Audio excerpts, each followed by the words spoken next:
Gaëlle, allez, bonjour, vous êtes enseignante innovante à Lille, enseignante de langue vivante. Aujourd'hui, on va parler de ceinture de compétences. Alors, quel est le principe? Bonjour à tous.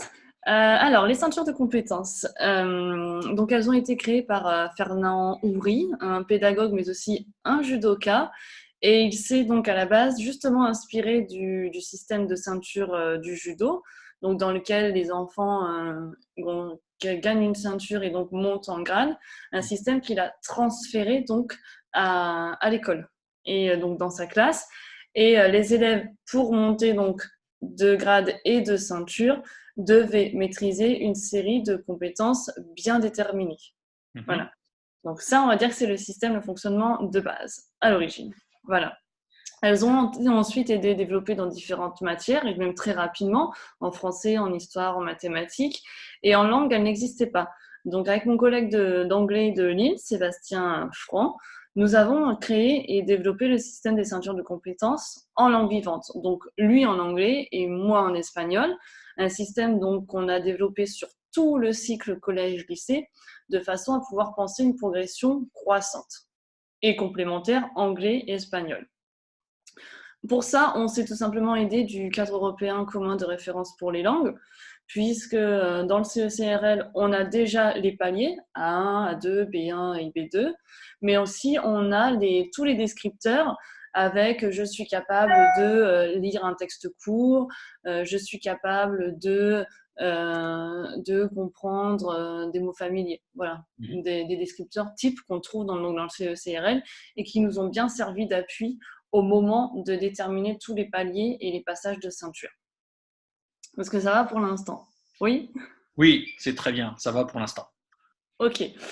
Alors, donc, pourquoi les ceintures de compétences? Déjà, elles nous obligent à une certaine exigence, que ce soit donc pour le professeur, mais aussi pour les élèves. Effectivement, surtout les élèves ne peuvent pas se contenter de l'à peu près. C'est-à-dire que quand ils passent une ceinture, quand ils veulent monter en grade, ils sont Mhm. obligés de maîtriser une série de compétences bien déterminées. Ils ne peuvent pas se dire oh bah, celle-là je la fais pas. Non, si la compétence n'est pas remplie, la ceinture n'est pas obtenue forcément. Mhm. Ensuite, l'individualisation des parcours. Effectivement, chaque parcours d'apprentissage, donc qui correspond à une ceinture, est individualisé et chaque élève prend le parcours qui lui correspond, Mhm. d'accord, qui répond à ses besoins et qui prend en compte aussi ses difficultés pour lui permettre d'avancer à son rythme.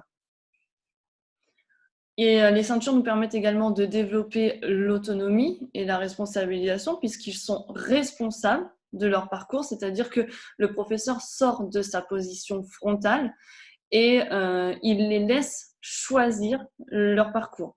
Et il les laisse, on va dire, devenir responsables de leurs apprentissages, en fait. D'accord. Ils travaillent également tout seuls. Quand ils sont en passage de ceinture, ils travaillent tout seuls. Moi, je ne suis qu'accompagnatrice et éventuellement conseillère ou alors guide pour les remettre un petit peu sur la voie. Parce que de temps en temps, ils viennent effectivement me demander Madame, je veux faire telle ceinture, vous pouvez regarder, est-ce que je remplis toutes les compétences?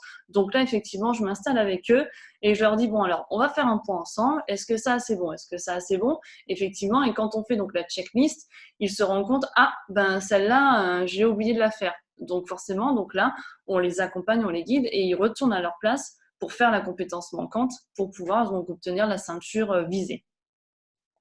Il y a également un système de bienveillance qui est associé aux ceintures de compétences et qui est aujourd'hui nécessaire. Alors bienveillance, pourquoi? Parce qu'un élève ne doit pas se sentir en échec dans sa scolarité. Il va passer énormément de temps à l'école et il ne peut pas se sentir en échec dès le début. Donc les ceintures de compétences lui permettent un droit à l'erreur. Il a le droit de recommencer. Si jamais il se trompe, il a le droit à 3 essais, il a le droit de retenter avec justement une série d'entraînements qui lui permettent donc de rejoindre la boucle évaluative afin de pouvoir réessayer pour finir par justement réussir le passage de ceinture pour pouvoir donc en sortir et passer au chapitre suivant. Ça va jusque-là? Oui? On va toujours, c'est parfait.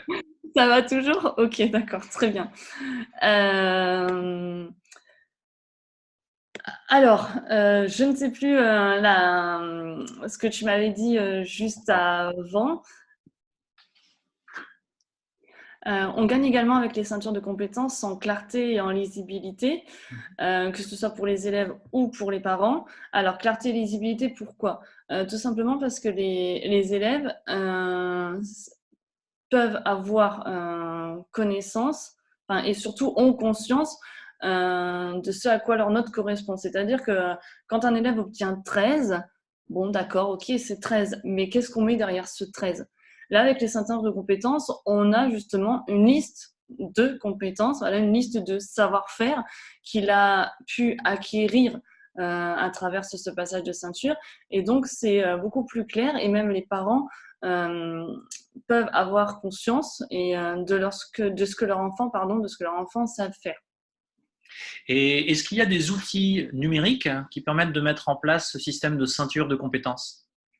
Alors oui, il y a pléthore d'outils numériques, hein. Ça peut être des quiz, ça peut être des cartes mentales, des systèmes d'écriture collaborative et des outils qui permettent de développer justement davantage la mise en place de la différenciation, mais aussi l'autonomie, puisque quand on fait par exemple un quiz pour évaluer voilà, des compétences bien déterminées, c'est des choses que les élèves peuvent réaliser tout seuls, en autonomie, via un QR code par exemple donc dans la classe, ou même via un QR code à la maison. Et tout ça permet de gagner en efficacité et surtout en autonomie, en rapidité dans les passages de ceinture.